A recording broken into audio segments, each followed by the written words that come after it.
Hello, everyone. Welcome to another episode of the Noisy Neighbours podcast. Bit different this evening, joined by my cousin, lifelong United fan, Patrick. Patrick, how are we, mate? Hello. You all right? Good, great to have you on. Yeah. Obviously we kind of grew up supporting United. It's funny really because I was speaking to Christian about it, and obviously me and him support different teams.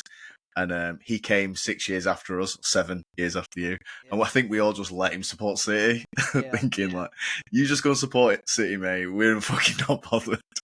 It was a And laugh there. now it's fucking come completely full circle, as everyone can see on my watch-alongs. I have to sit with him and watch it. At least we've dragged him down a little bit this year. So, Patrick, right, let's get straight into it. The FA Cup defence. It sounds weird that we were defending the title this year, but we were. Came to an end yesterday with a penalty loss to Fulham.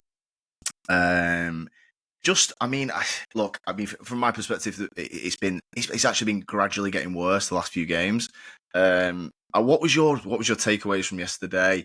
And do you feel the same as me that it's just gradually getting, like, every game I'm like, this has been the worst performance of the season. Everton was. Ipswich wasn't as bad actually, but do you get my point? How did you see it yesterday?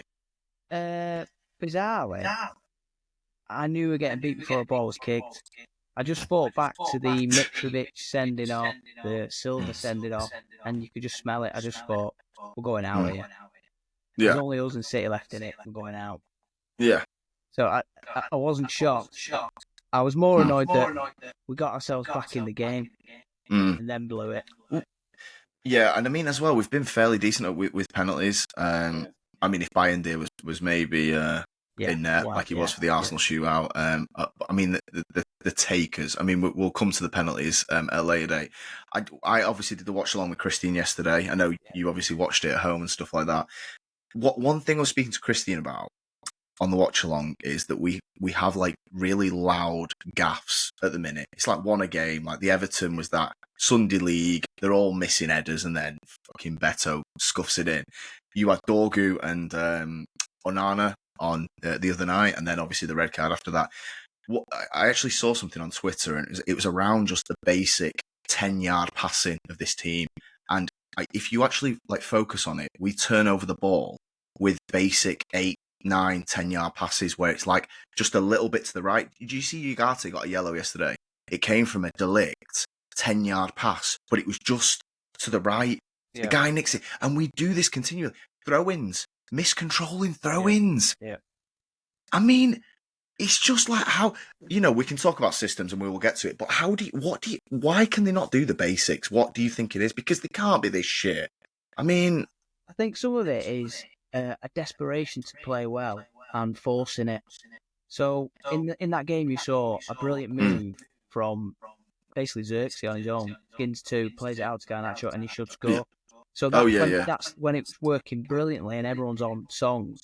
But that happened once in a game. The rest of the time, it's forcing passes, like you say, not looking up, 10 yards in front, 10 yards behind, and the simple passes.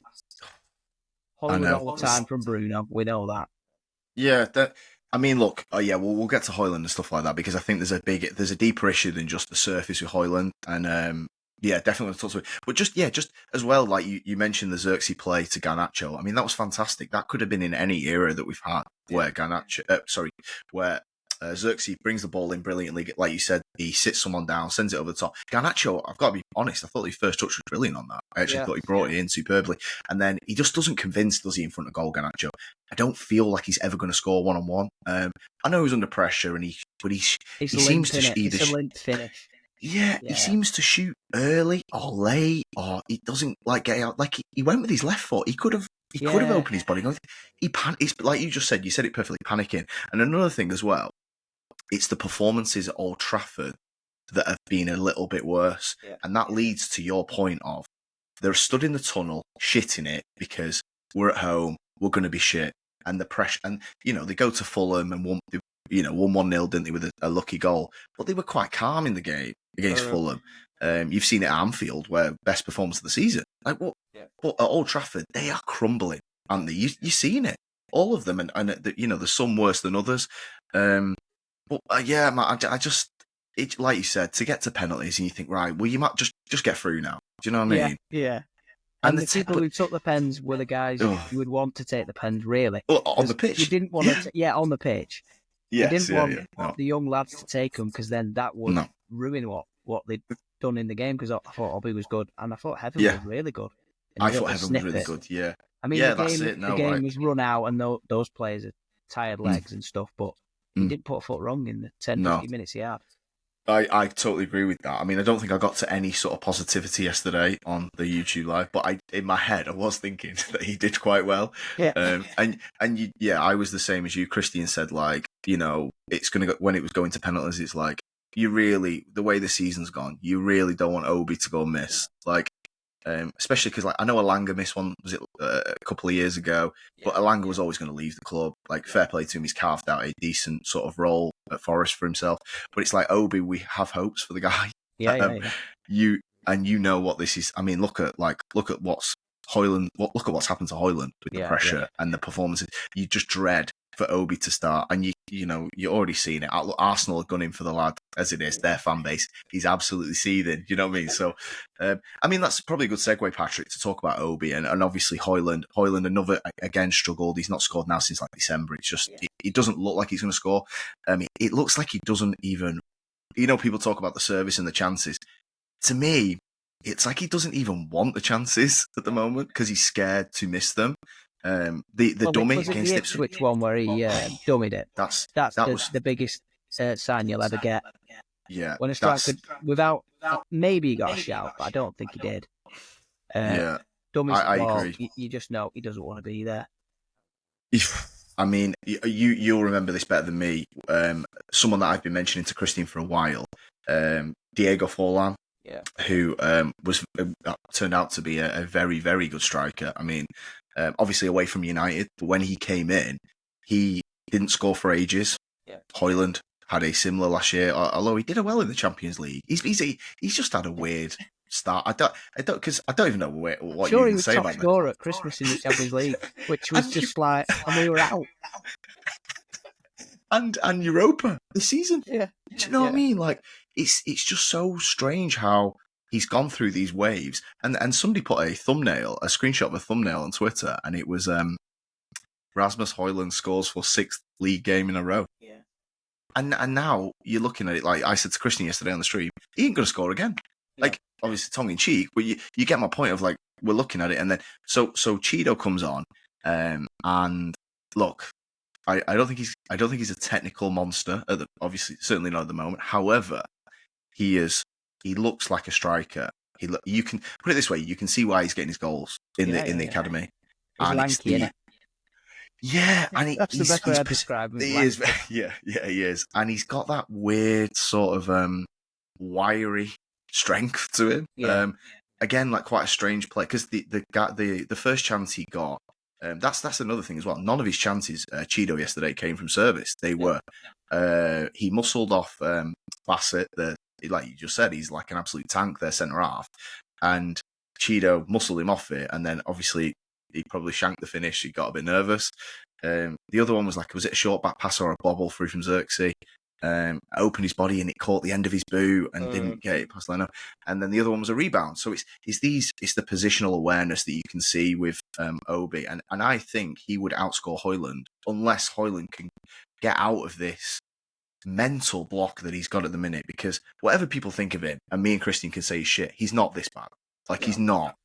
And what do you think's going on with Højlund at the minute? The thing with him, the signing of him is we weren't the only club in for him. You know, like we paid way over the odds, but other clubs wanted him. That's why it got so high. So everyone must think that at the very least there is a talent there. And we saw a glimpse of it last year. I don't know why his head has fallen completely off, and some of it may be the service. But I do think he needs either time out the firing line or away from the squad. And that's what, like, I don't know. Yeah, no, I totally agree with that. I think that I said this to, I don't think it was Christine. I think I was maybe texting one of my mates about it, and we was talking, like, you get past the sort of jokes and stuff like that. And I did say to him, I was like, I honestly just think he needs 2 weeks away from the team. Yeah. You feel bad now, don't you? You're at that point, you feel bad for him. Yeah. No, I said this. I said this yesterday to Christine. It's like I think since the Ipswich one, you said it perfectly. About 5 minutes ago, when you said when he done with that, that's actually one of the worst things that's happened since December with Hoyland, where it was like, oh no, like now we are fully in the Diego Forlan don't even want to take a penalty era.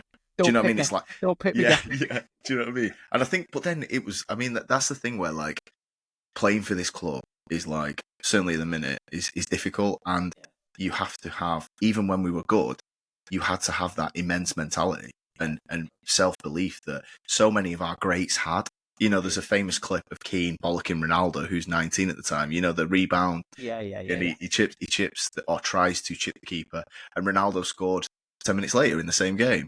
I dread to think what would happen to some of these if Keane called them a fucking knobhead after missing a chance. They wouldn't get anywhere near the team, would they? But I don't think they would get anywhere near football in that era. I know.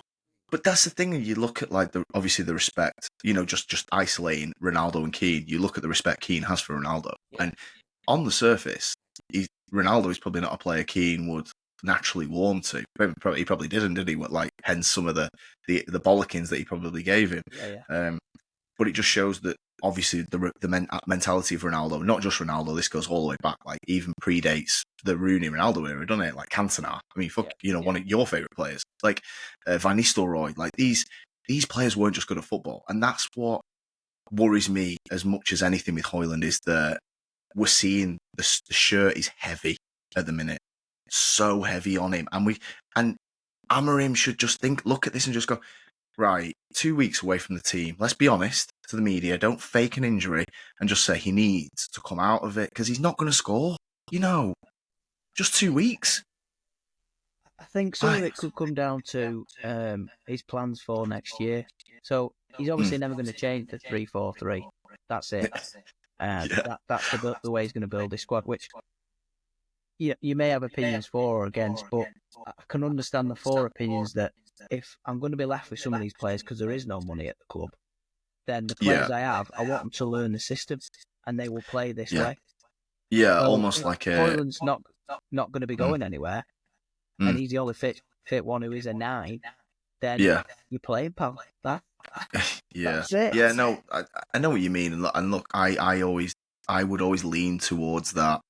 Play them into some sort of form. You like to think something will break. And yeah, it's just it's like you just said. Then you said it perfectly. It's like it's hard to watch a little bit. Like in the game yesterday, I don't know if you remember it. He collected the ball off somebody. It wasn't a great pass to him actually. Collected it and he brought it back. And like Fernandez was kind of on, and he tried to like Cruyff it into him, and he went straight to Fulham player. And he's, what's happening there is, and obviously on Twitter everyone's going, just keep it simple and stuff like that. You know what he's doing? He's complicating it. Because in case he loses it, it looks like he's tried something more difficult.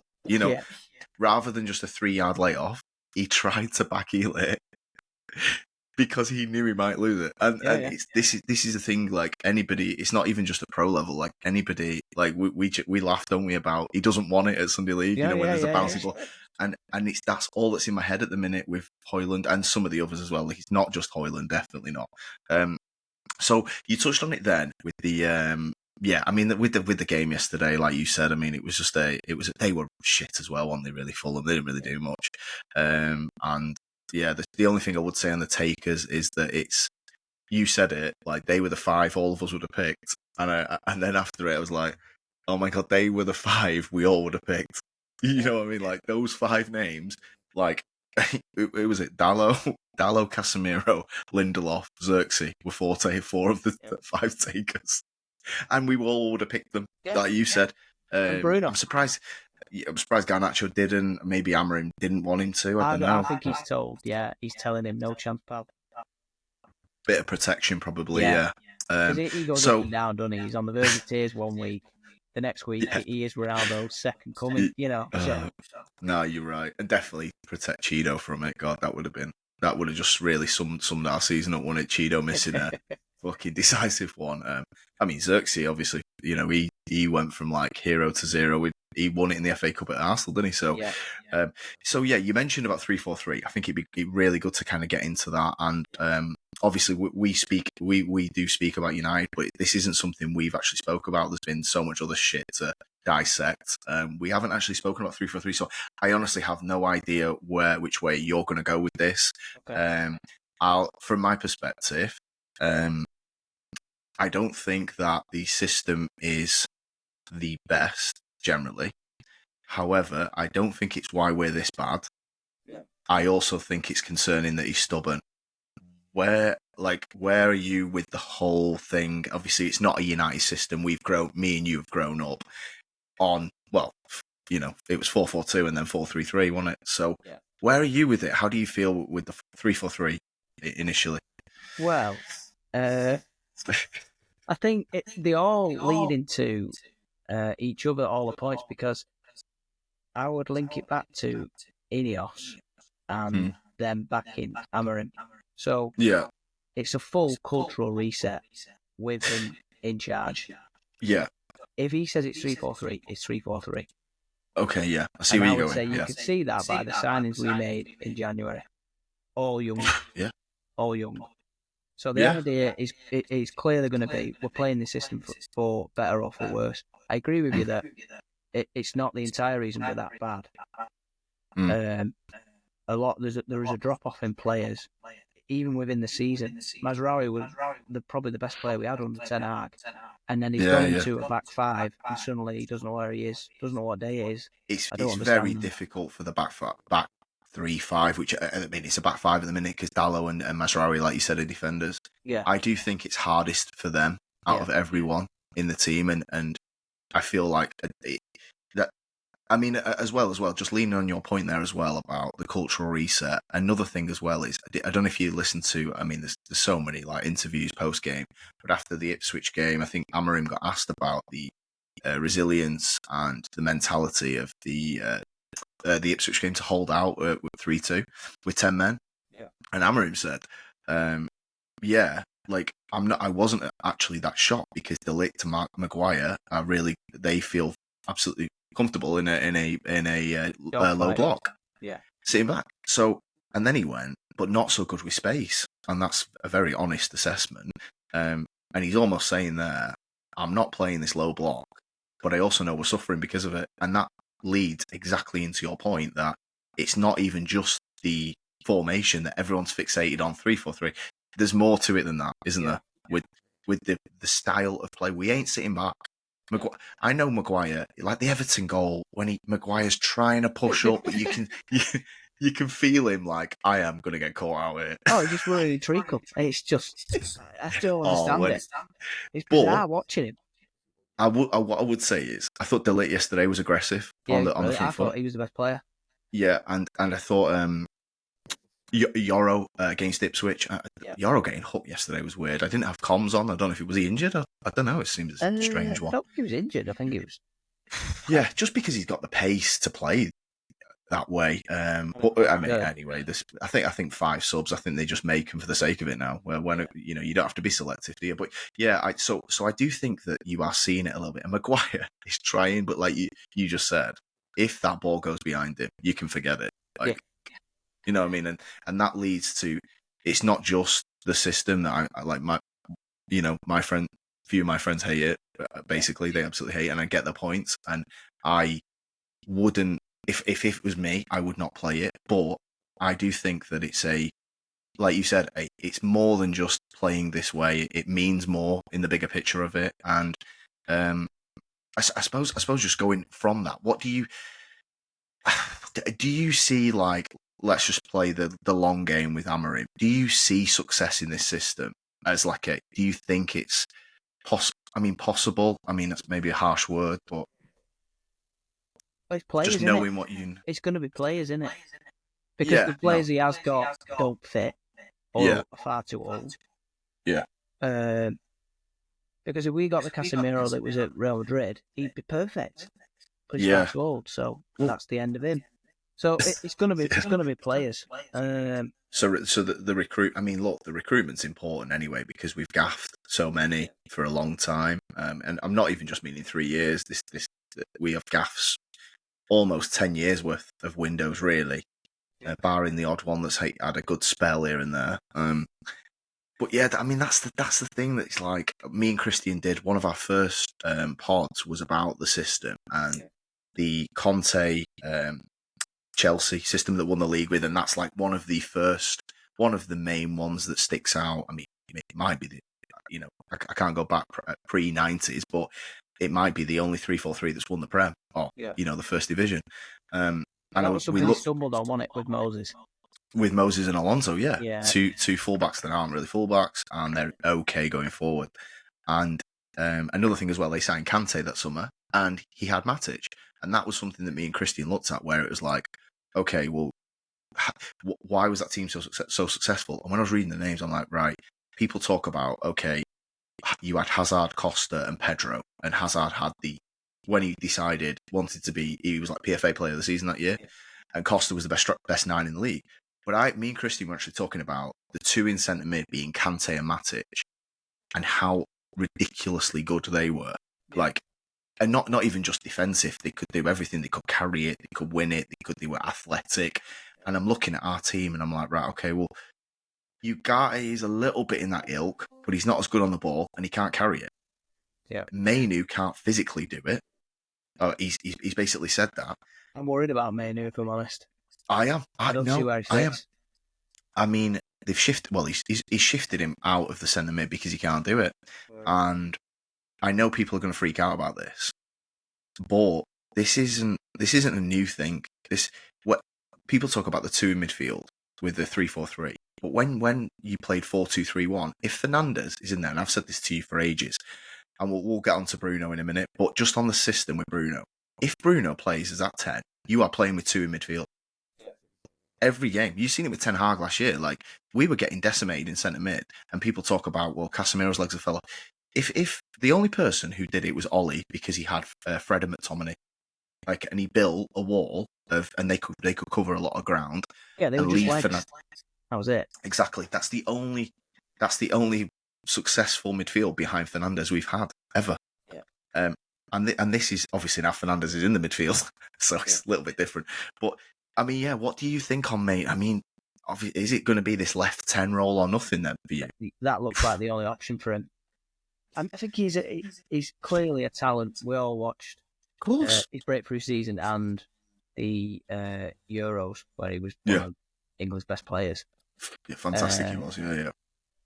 But we are married to a system now, and he seemingly doesn't fit. He doesn't look right, though. I think he's played a lot of football. He physically, looked like he was back from injury, and then obviously it's all changed. New manager, new system. So maybe summer, maybe he looks better with a bit of time and a player. Certainly give it another. Obviously, with some we flog a lot of academy stuff too long. I would definitely be. Look, I know, like, I agree with your point. He doesn't stand out as a bit like, if you just go off that Chelsea team, and I know it doesn't work necessarily like player for player. You go, okay, Kante and Matic, he's nowhere near that. He's nowhere near that physically. We've already, even like you said, even if he gets himself peak condition, some players are just not going to be to their level of, and it's not just like Kante's fitness. It's about IQ. It's about reading the game. Mainu is a ball player. He's an Iniesta type player. He ain't about getting in the way of passing lanes and winning the ball back. So you forget that. Okay, then you look to the front, and he had Pedro and Hazard. I mean, Hazard, when he wanted to be an elite ball carrier and goals, and it's like, so now you're starting to get worried. Well, are we going to get he's a nice player, Mainu, but then is he going to get are we going to get the numbers from him in that front? I mean, it's just, it's concerning because it ain't changing the system, is it? You could see it working out of possession. Yeah. No, But did you? You only ever build a team in your mind to win games and to have the ball, don't you? If you think of you're building your first 11, you think you've got the ball and you're on the attack. But he'll be good in that system as one of those 10s, probably the left, like you say, if we don't have the ball. So in the bigger games, I could see him being there. But does he want to be there as a bit part player? Probably not. I mean, he's a 4-3-3 inside midfielder, isn't he? Like Mainu, that's his play style. So I mean, it's like look, I'm not comparing him to Iniesta. I'm just using it as a profile. Like obviously I know Iniesta was all time great, but I'm just saying Iniesta wouldn't have played in a 2-man midfield, would he? Yeah. And he also wouldn't have played as a left 10. No, in fairness, maybe he could have done, but Iniesta was never like 15 goals a season. So obviously it's a 4-3-3, but that's completely irrelevant because Barca play that anyway. But yeah, Mainu is. I agree with you, and he did play the left 10 quite well in the Europa games, albeit the opposition was really poor. And then he stuck him up front for the league game, didn't he, at the weekend? Straight after it. Yeah, well, this is the thing that the stubbornness doesn't apply. He shoots himself in the foot. Yeah. He makes unforced errors like the team do. Yeah, you're right. I don't know why he does think that. And Ten Hag did it as well, like Mazraoui, you're up as 10. Why? It's just crazy. I mean, look, it is continuous. It is a bigger picture than just the team. There's no doubt about it. And that's the thing with the team. Like I got these, and I talk about this with Christian quite a lot. And obviously, Ten Hag opened the season. He managed 9 games, and it's quite strange how eerily similar the numbers are between the two, which is really weird because I mean I actually think it's a little bit worse Amorim if you went points per game. So here's the thing that's really, I think it is, yeah. So here's the thing with Ten Hag. He played 9 games. He got 11 points, so just over a point a game. He scored 8 goals. Ten Hag's team only scored 8 in 9, but only conceded 11 in 9. Right? I'm not saying that's amazing, but I'm just saying compared to what's really strange is we've now got 3-4-3. We've actually we played 16. We've scored 21. So the output's been better, which is just wild to me. I feel like flying away. Conceded 27. Yeah.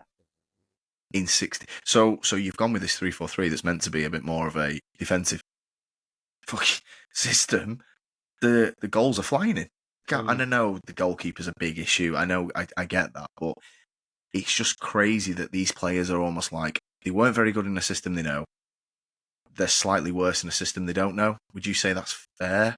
Yeah, that would be the only conclusion you can take. I think with the system, I think with every United fan probably watched excuse me, the Sporting City game before he came, and that's the best it'll ever work.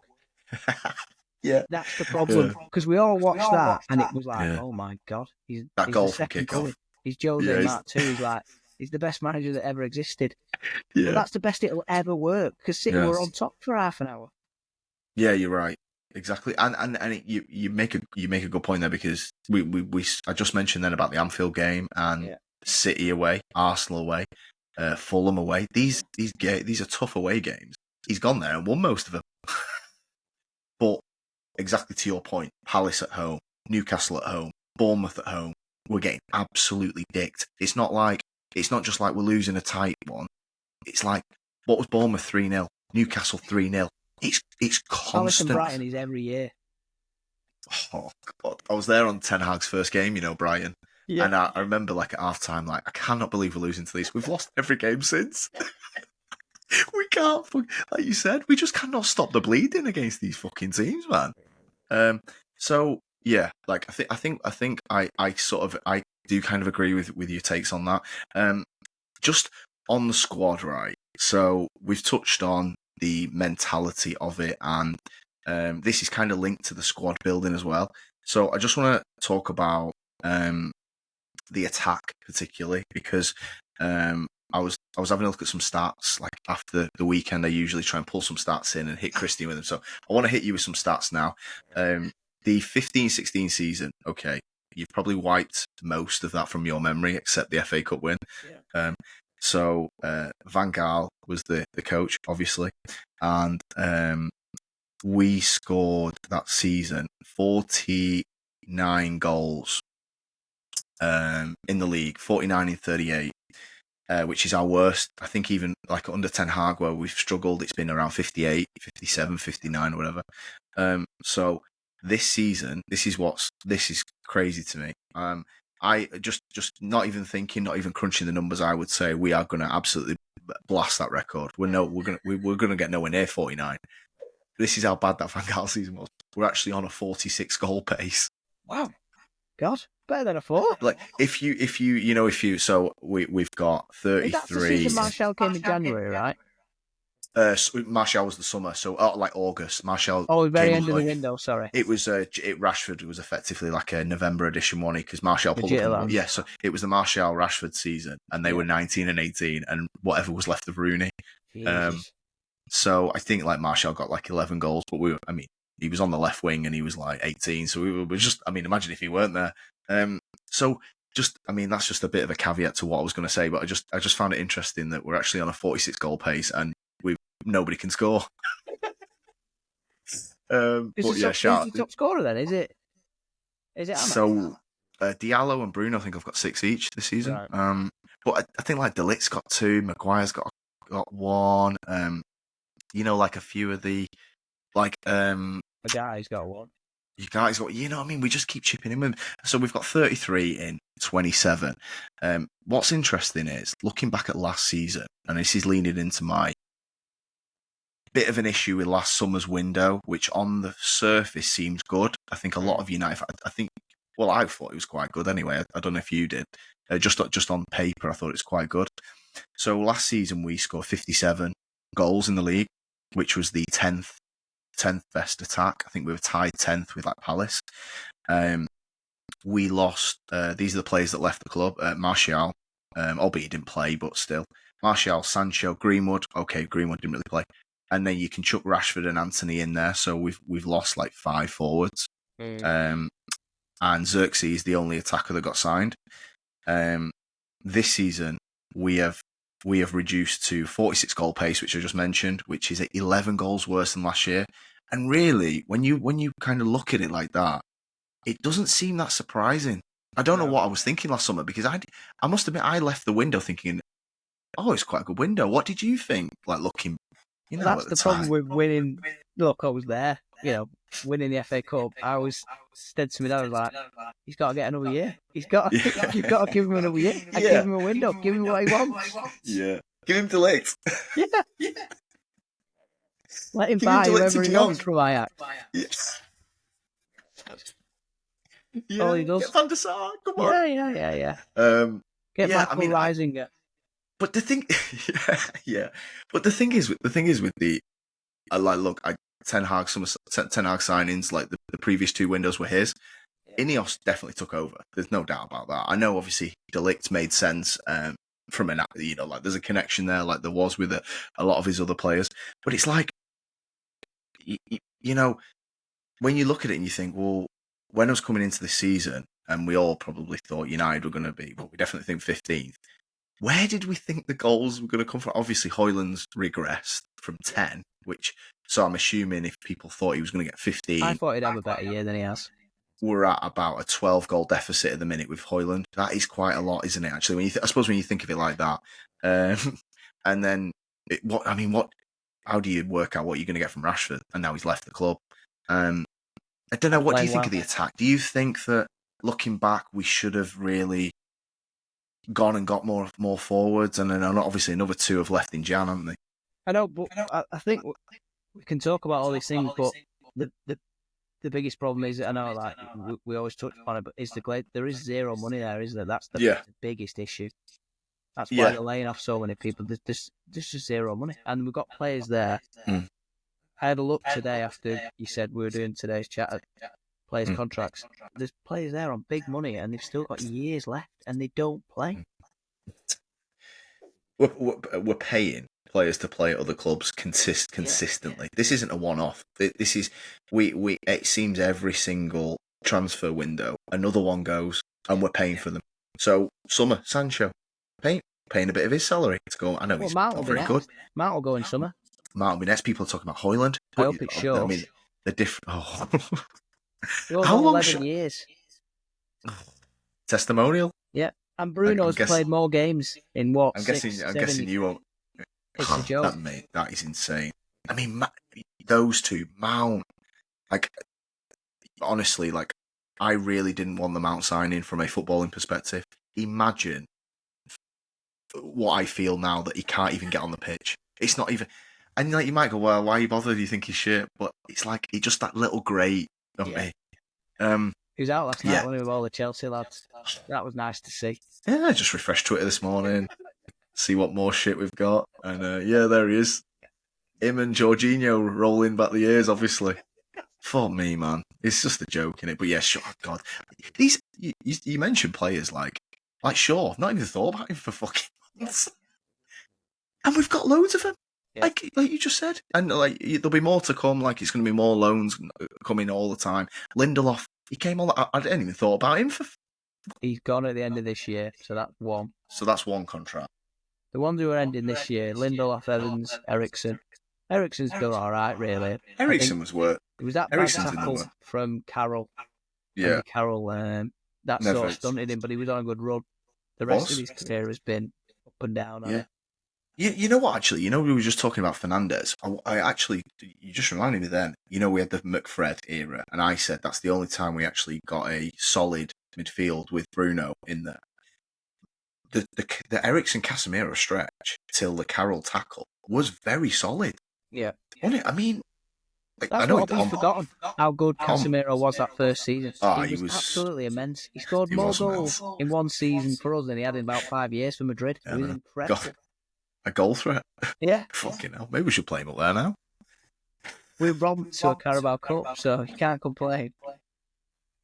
I know, mate. I mean, the Barca that week it came up on my feed, like 2 years ago today, and it was the Carabao, the Thursday Europa against Barca, and the Carabao Sunday within 3 days of each other, beat them both comfortably. Yeah. Fucking Anthony got the winner. I mean, 2 years we've spent? What I mean, and we've spent 400 million since then.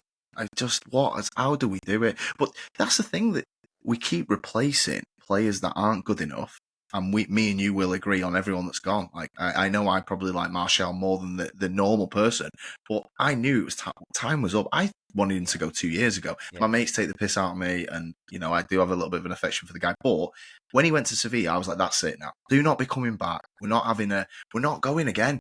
And obviously, Martial left this window with a whole host of other attackers that we've been through. Rashford, I said sell Rashford. He should have gone 2-3 years ago as well. But we keep replacing him with shit. Yeah. So what we're doing is we're going, let's sell the ones that aren't good enough for, I can't even say challenging, top 4, say. So they're not good enough to get us like top 3. But we're replacing them with ones that are just not good enough for top half. And it's catching up now, isn't it? The recruitment. Way caught up now. If you're in a relegation battle, it is caught up. Yeah, but on the surface, I'm not that surprised. Like, there has been, like, admittedly, going into the season, we did it, didn't we? Where it's like, where did we think the goals were going to come from? You'd have to say Højlund is probably at an 11 goal deficit now, really, which is absolutely massive, isn't it? I mean, I don't think anyone is like deluded and think him and Salah were going to be pushing each other for top goal scorer. I thought it'd be in double figures by now. Yeah. Well, I mean, like, he got 10 last year. Yeah.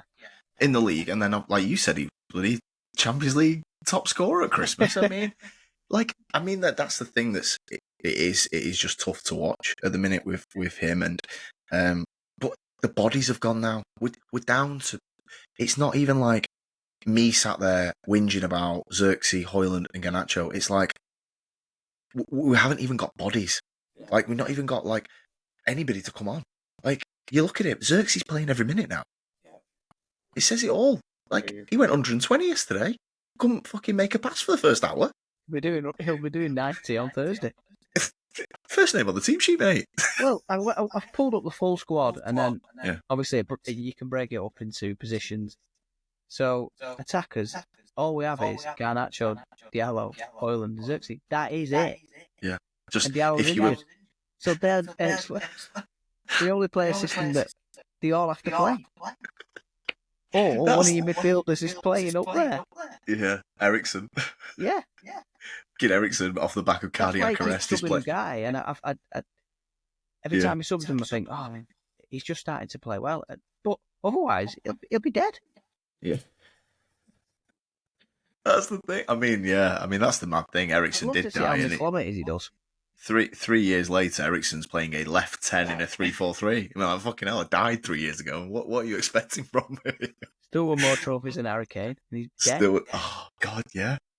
I know, facts, man. I think, I mean, look, I feel a bit for Ericsson, and like, you almost want him to just have some sort of juice left because he's a good footballer. And that's what I was saying to Christian yesterday. It's just like, I don't even want like anybody to like be best player in the league at the minute. I just want good footballers. Yeah. I just want people who can bring it in under a bit of pressure and lay it off.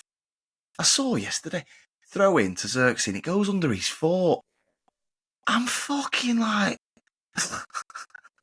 And like you said, it's not just like, look, I'm homing in on, Xerxes. It could be any of them, really. But it's like, the corners, we conceded 12 goals off, or set pieces or corners, forgive me, whichever one I know it what you mean, 12! Yeah. And another one yesterday. It's not even like a bullet header. It's again another flick on, second ball. Everton was the 5th ball. It's just all over the pitch. Yeah. But how many are we now scoring? That's the thing I've noticed. Suddenly there's an uptake in scoring from set pieces. Yeah. Comes in waves. All 3 Ipswich were set pieces, weren't they? They were, yeah. And I've never thought Fernandes was great on them, but yeah, apparently he's found. If he found that in the Ollie year, we'd have won the league. No, I think I do want to talk to you about Fernandes, and we have spoke about Bruno a lot, and I know you agree with some things that I say and disagree with other things. I have got a bit of a thing with Bruno. I have for about 3 years, but I've got to be honest, right? I'm watching this at the minute, and I assume you watch the overlap. Keenan, right? He's arguing. You've seen the snippet. Yeah. Okay, so just before we talk about that, I have obviously got my issues with Fernandes. Because of the play style, it's not even the high risk play. It's the high risk play at certain moments that really irk me. It happened yesterday. We were under pressure. I think Onana bowled it out to him, and he just rockets it.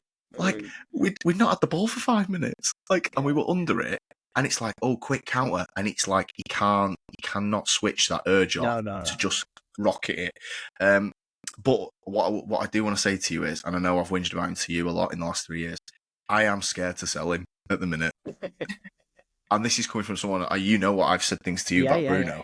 I've said, got to move on. I've got to be honest, right? Like, Keane has some points, and I'll get your take on that in a minute. But I would be scared if Bruno left in the summer and they went, right, we're signing a 21-year-old number 10 from Serie A. I would be like, well, we could go down, couldn't we? I know it's crazy. We could. I know it's crazy to say, but it's like, I am not champion for Bruno to be sold because I have serious concern with what he would be replaced with, if he would be replaced. The thing what with do you Bruno think? Is, and this is, I think, his Keane's point. I don't know. I can't speak for him, obviously. Do you know in cricket when Joe Root became captain, the game fell apart? Yeah. And the team fell apart. Yeah. And then he got his game back, but the team stopped winning. Bruno is the exact same in terms of that. He's doing scoring. Suddenly now he's crossing the ball and we're scoring from crosses, but the team are getting no better. Yeah, no. He's not. It's a really good analogy. Yeah, no, he's an awful cat. I mean, every single goal he's moaning at everyone, and I'm not saying they don't deserve it, but it's not like the Keane bollocking, that we spoke about earlier. It's the little whinging. Yeah. It's like it's not even. They don't even respect. Yeah, they don't even respect him. I know he's the. What Keane's point is because he was the captain of this club. I think he looks at him and goes, "You're not me," but no one's you. No. I agree with a lot of what Keno said, and I have got my issues with Bruno and have done for a while. But like I said, at the minute, that's the bottom line from me. I would be scared to sell him now. What does it look like without him? Yeah, I have no idea.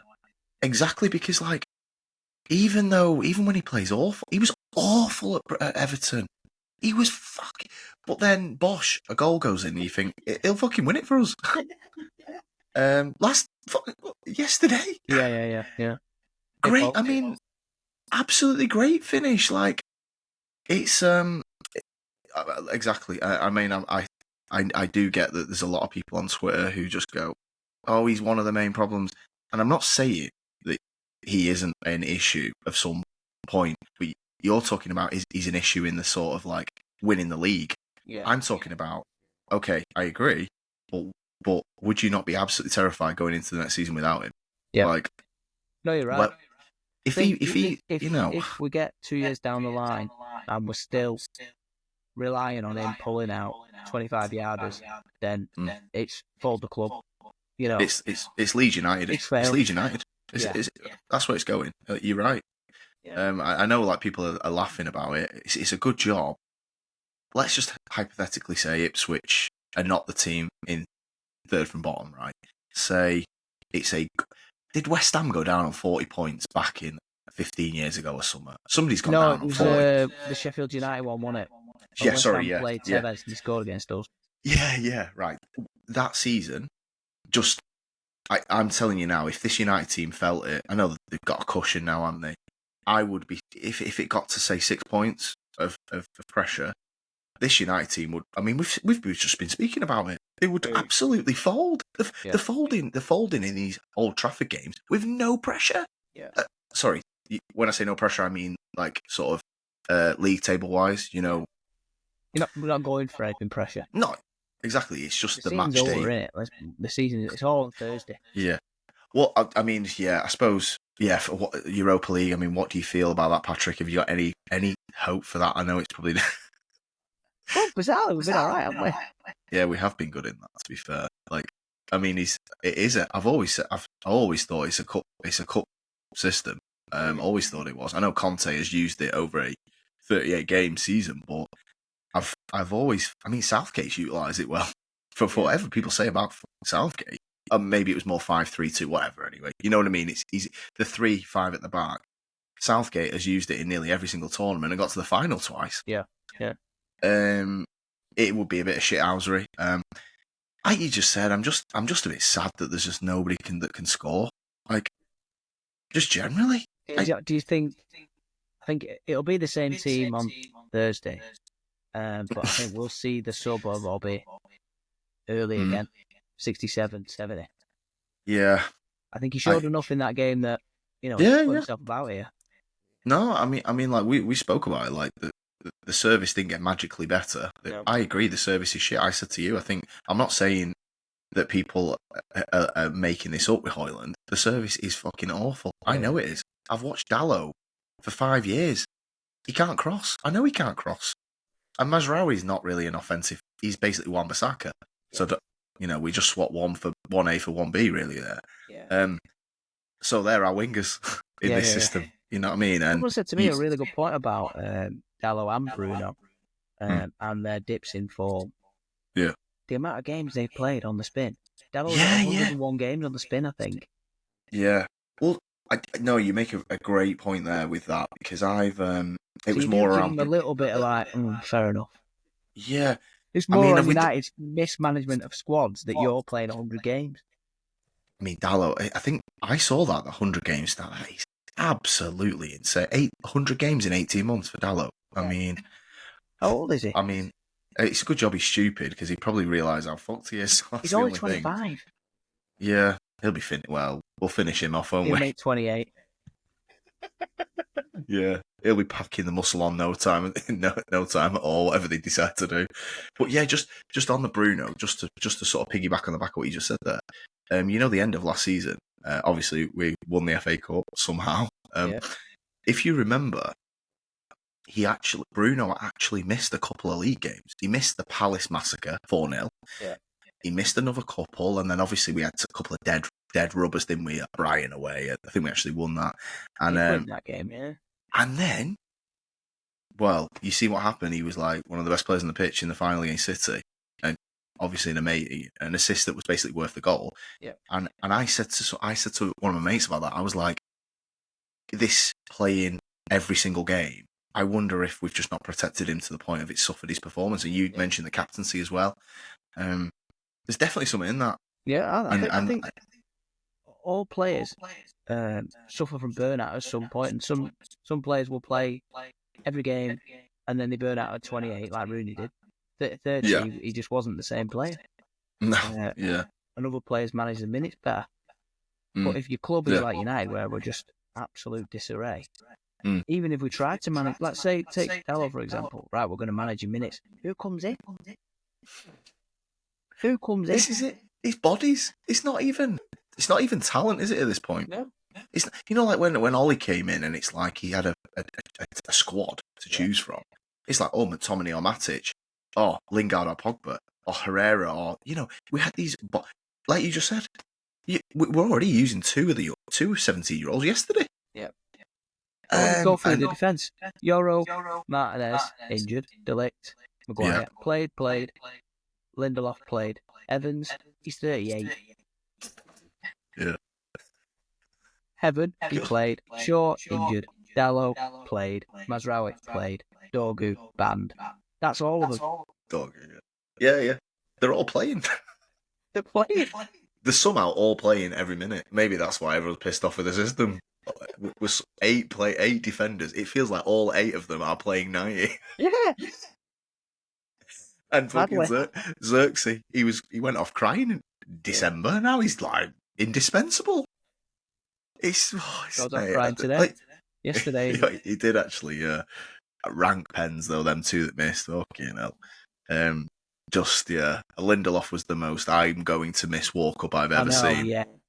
I know it's easy when he has scaffed it, and I know he's took a couple of good ones, but Coventry won it. Yeah, nailed it in the top. Oh, he's the Iceman. And then he walked up his and was like, no, he ain't, he's melted. Yeah, no, I actually thought of you and your dad watching it, and I just knew you were sat there going, he's missed.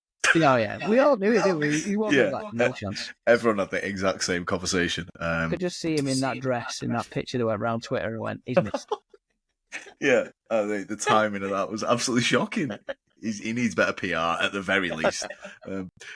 So just before, I suppose, in fact, no, before we wrap up on the ownership, I just want to let's talk about a lad who, like we did mention it earlier, or maybe off. I don't know if it was off stream. With Aiden Heaven, who came on, and he is another one from Arsenal's academy. He actually played a couple of pre-season games, didn't he, for Arsenal in the pre-season just gone. I mean, you beat me to it. I mean, just your thoughts on him and what you think he might be able to bring to us. Till the end of the season with Martinez out for a year, probably. I think, he seems to be cleverly managing minutes, and he did say that that was one of the first things he said when he came in, that we need to manage young players' minutes better, because clearly Garnacho and Kobe Mainoo played far too much football. So we will only see, I think, 15, 20 minutes of either of them till the end of the season. It's not that many games anyway. But what we saw yesterday, he looked calm. He never made any rash challenges, which for our defence is very rare. Yeah, because it's they usually just get a feel for it. Love a flying in. Yeah, I mean, your namesake, Mr. Dorgu, as well. Well, that. Yeah. But yeah, I mean, as well, sometimes it's like they feed off each other's rash tackling. Yeah. I think eventually, though, De Ligt will be the middle, because he seems like he never gets injured. Yeah. Well, and he's quite young. I'm sure he's only like mid-20s. He will be, because he was that Ajax season was 2019, so he must be 25 now, I'd say. Yeah, 25, 26, something like that. Yeah. I think eventually he'll be in the middle, and then. That's the thing with. Look, small sample size with Aiden Heaven. We're not like sort of painting him up as anything he might not be at the moment, but like you said, to come into a game like you can take bits from it, but just because of how mental the game is at the minute, and any game at Old Trafford is. Like you just said, you daren't put any of them into this, on the pitch at the minute, just because of how bad it is, and never mind taking a pen. But look good on the ball. And look, a back three. It can be difficult for your established players because they want to play in a back two. Yeah. Basically, for a young player, it's like, well, I've got good support here, like either side, and I do feel like that might benefit Heaven. I definitely would like you said, there's going to be some dead games at the end of this league season. Yeah, absolutely. I mean, hopefully the Europa can continue around, but if we go out of that, you've got 10 games that are dead in the league. Yeah. So yeah, protect his minutes definitely, but definitely let's see him. Even just put him in the big games. I mean, I just rotate him and Euro, because you're still protecting Euro's minutes, so just rotate the two. Yeah, 100%. No, hopefully Means there's a the last player bit of there. juice out of Lindelof before he goes and Evans. The season's over anyway. Just play him. Yeah, yeah, They're yeah. going. No, definitely. Yeah, no. So yeah, a bit of positivity there to sort of wrap up on the players. And obviously, I think we both like Amad Diallo. I think fair play to the guy. He has shown that with a bit of technique and a good application, he's obviously like worked on his physicality because he's. I know he's injured now, but he was obviously a lot stronger, playing a lot. He was playing a lot of minutes, wasn't he? At one point, like he was. I mean, from Amarin coming in, he was playing every game. Yeah. So good positions as well. Yeah, no, shout out Amad Diallo. Really, it's just obviously a massive share. It was coming, wasn't it? When we after Jan, you knew what was going to happen. The injury was going to hit, and we were down to these three up top. But yeah, okay. So before we finish, I want to get your thoughts on the ownership and the part ownership and the Glazers. Obviously, goes back to 2005. Famously bought this club based on leverage loans that crippled United with debt. We paid what we think are in $1 billion plus of interest payments on their loans that they bought this club with, and continue to be crippled by them now. And obviously Ineos now as part owners are equally they've put 300 million into this club, and it's basically all gone. Yeah. So, and they are also taking a lot of shit. I have to sometimes pull myself back a little bit with Ineos as well, because I found myself, it was easy in Jan, wasn't it, to get onto them with when Ahmad got injured. Yeah. But you've got to bring yourself back to the 2005 and what has happened since then. Just obviously as a United fan, how do you feel? I mean, just dating back to 2005 to current, and they're still crippling us. What are your thoughts on that? And I mean, I know a lot of your thoughts, but if you want to just get into the Glazers. Well, we all know they're a parasite that will just bleed us dry. That's going to be it. So there's no point going into it, really. I'm sure I read somewhere in the deal that Ratcliffe did that he now has first option if any more A shares are to be sold, because there's two different kinds of shares in there. Yeah. Double A shares, which are worth nothing, I believe so, and yeah. the A shares, which are their shares. Yeah. So he has first option on those. So is that options if the Glazers want to sell Ratcliffe? One of them apparently wants to sell the one of the brothers. The door, I think it's the door. There's the door. Wanted to get out because there's only two that have ever been in it. It's Joel and Abram, who they're the two who've only ever been to Old Trafford. Yeah. So I suppose just from what would you say to those people? Like, say people who go, well, they've spent money under their sort of insane ownership. Like, we have ended up bottom half now under their ownership, and they haven't spent any money. No, they've not spent any money now. United have made money. They've taken money out, and they've spent some of the money United made. They haven't spent a penny. No. Jim Ratcliffe has put money in, to be fair to him. And I feel sorry for the people who have lost their jobs over this Ineos short ownership to date. But United, as a club, was clearly bloated. When you look at the number of staff, we were close to 1,200, and City won a treble. I'll just put that in quotes. Shout out, Christian. They only had a staff of hovering around 100. So, it had gone too far. We were hemorrhaging cash each season. That's a quick fix, because who's got the best contracts in the world? Footballers. You're not going to be able to terminate them. No. So with the players we talked about, Shaw and Mount, Casemiro, we're going to have to just let their contracts run out. No one's going to put them up. No. We can't terminate them, because in terms of how a contract works, they've turned up, come to training, I'm not fit for work, I'll do a bit of physio, see you next month. Well, I mean, that's it. I mean, we're looking at a Saudi bailout for Casemiro, and it's not coming, is it? It's not coming. It would have come already. It definitely isn't coming now.